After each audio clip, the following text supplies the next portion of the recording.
Tayo'y magpahinga muna at gininaw na ako sa ulan. May bagyo po ngayon dito sa La Union. Tingnan yung papaya ko na laki. Ayan. Pag may nahinog ng konting dilaw, naibenta na. Ayun, yan ang puro yan. Ayan, mga native, yung matatangkad na yan. Ayun, lumaki na pala yung aking puno. Kailangan ay maputulang ka na. Ayan yung namumunga ng parang bulate. Masarap na ulamin. At ilan po ngayon mga kaibigan. At may bagyo. Sumilong muna ako at gininaw.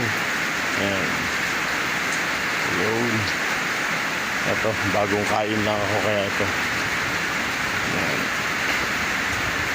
Nag-transplant ako ng mga